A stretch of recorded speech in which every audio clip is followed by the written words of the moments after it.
subscribe to my channel, Science Fiction Stories, and press the bell icon for fresh tales.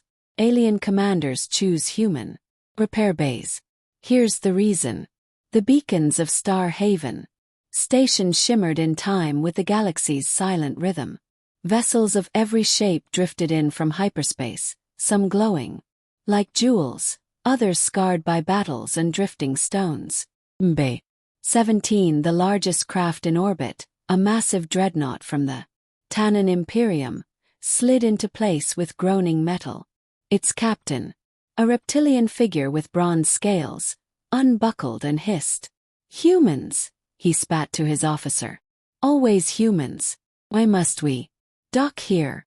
The officer flicked his tongue and replied, "Because, Captain, their bays work. You've read the files. Human teams finish in half the time for half the credits."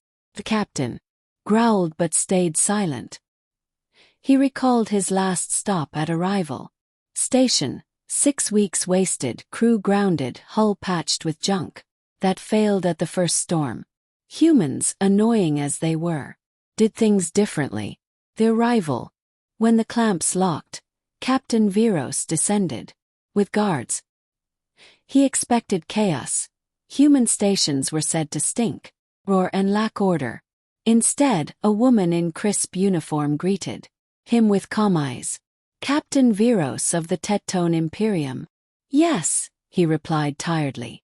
"I'm Chief Engineer Mara Delane, Supervisor of Bay 17. Welcome. We'll have your ship ready in 48 hours. Viros blinked. 48. Impossible. Plasma conduits alone need weeks. Mara's lips curved. "Not if you let us handle it our way." He stared baffled. Humans didn't boast, didn't threaten. They just promised, and usually delivered the work. The dreadnought was built for brute force. Armor, like dragon hide. Cannons to crush worlds.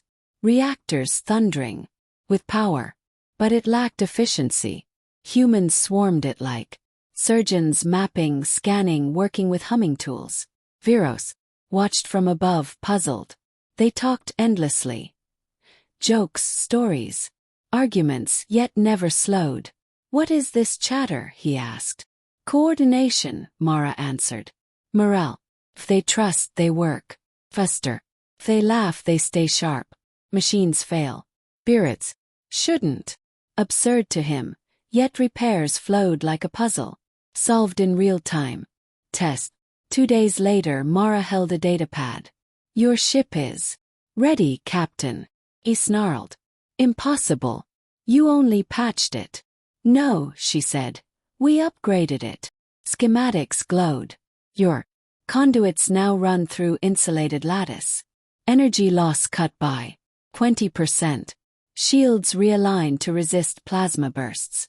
Armor reinforced with our composite, stronger, lighter." His frills twitched. "You changed my ship. We improved it. Free of charge. Proof of concept."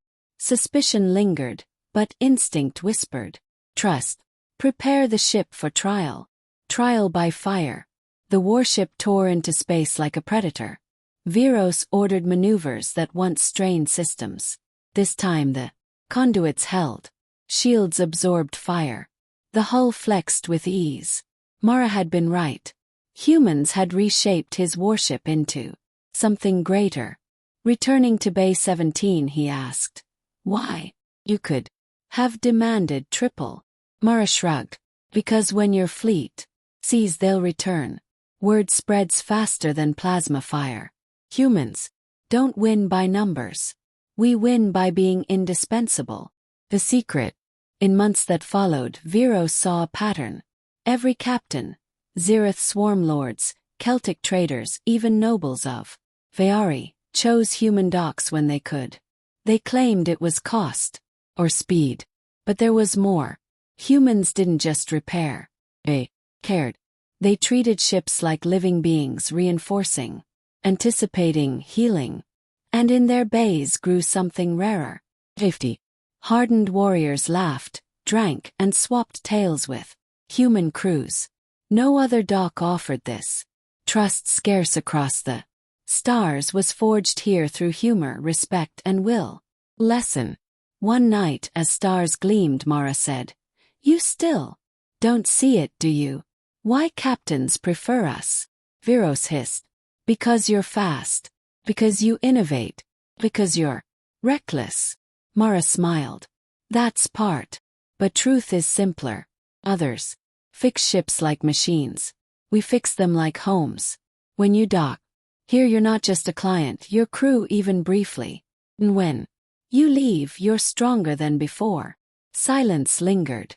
Viros finally muttered, "It is infuriating."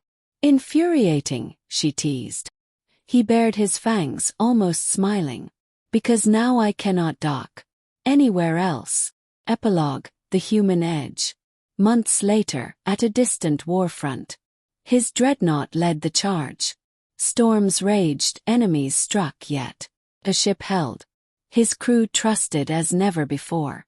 When victory came, they chanted, not for empire, not for captain, but for the species that rebuilt their vessel. "Humans," they roared, "guardians of our steel." And across the stars, captains whispered the same truth. Alien commanders prefer human bays not just for ships. Because humans repair something greater. They repair hope. Friends, that was today's tale from Tales That Burn Fire.